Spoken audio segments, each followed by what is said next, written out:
friends, denizens of the internet. Hello, welcome back to another exciting episode over here of a classic one-shot at LostTimeGaming. I am Devo. We are jumping into the shoes of Bimmy and Jimmy. Double Dragon 3, the Sacred Stones. Now, I've done an episode of a classic one-shot for Double Dragon 2, and I love Double Dragon 2. It might be one of my most favorite old-school walk to the right and beat the crap out of people games ever made. Double Dragon 3, however, oh boy. Now, Double Dragon 3, I'm going to come out and say this, and this may not be a popular opinion. Double Dragon 3 is straight up impossible in one player. Now, we're going to give this a go, and you'll see what I mean. This is an excellent game. I want to say that immediately after saying what I just said. Double Dragon 3 is an amazing game, and it has a lot of fun to be had. But if you're playing this by yourself, you're gonna be thinking of Guile's catchphrase when he beats somebody in Street Fighter 2. You're just gonna want to go home and be a family man. A year has passed since Billy defeated the Shadow Warriors, but a new danger has reared its ugly head. Marion has vanished. I am Hiroko, a friend. I have information about the girl's disappearance. Her captors will release her after you deliver the 3 Sacred Stones of Power. Mission 1, Yusa. So, you know, this is all pretty standard fare. You have... Oh no, this is terrible. I haven't set up the D-pad, so I'm just using the analog stick on my controller for this. Oh, that's so bad. Listen, I tried to stop them, but they were too powerful for me. They're great fighters, but the one you must fear the most is... So, the thing about Double Dragon 3 is that it's got all kinds of fun moves, kind of like Double Dragon 2 had, where they're not, like, explicitly stated, but you can do them. You know, you got your knee smash, but as you can see, we can run and jump.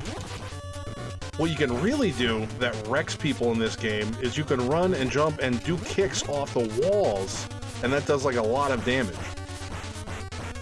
But the way the AI is written in this game, it's basically designed to beat the crap out of you and just seize every opportunity it can to exploit all your weaknesses. Now, one of the cool things about this game, you can pause this game. Oh, okay. Now, Double Dragon 2 had that too, but you can also unpause, press select. Now you have a power level and you have a weapon level. You can switch to your nunchucks, which I don't yeah, look at that. We got weapons. No, yeah, is it actually there? Or yeah, look at that. We got nunchakus, or the game calls nunchucks, as every American did back in that day. The correct term is nunchaku. I know that because I took martial arts for several years. But you literally have 4 swings of this, or 5 swings of this, and then it's gone forever. That's it. That's all you get. They're like, yep.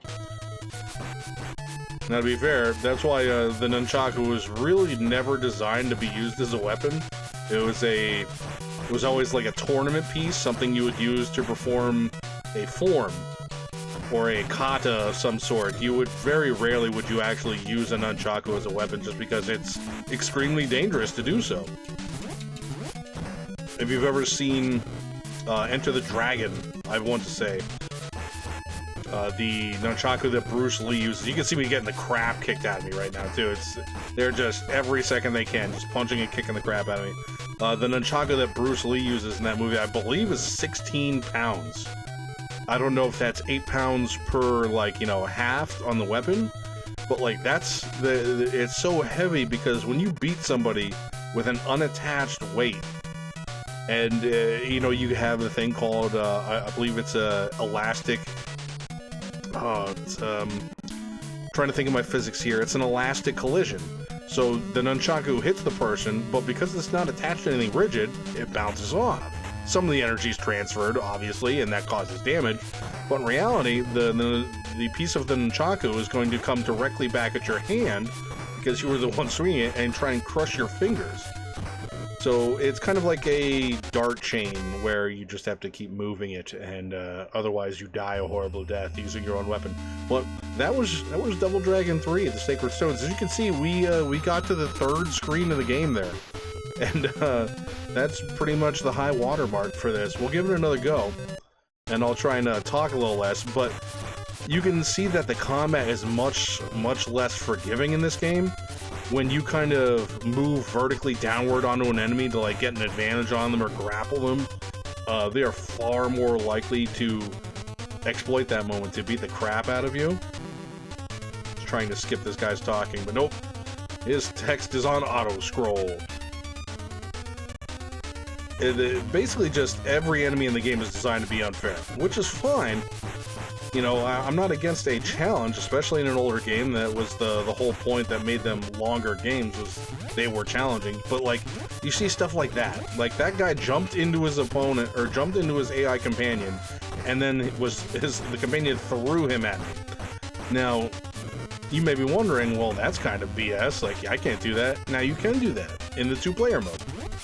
That's what I mean when I say no, that was the wrong button. As a single-player game, this game is just impossible. It is designed to be beaten with 2 players, because you have a lot of team moves that do horrendous damage.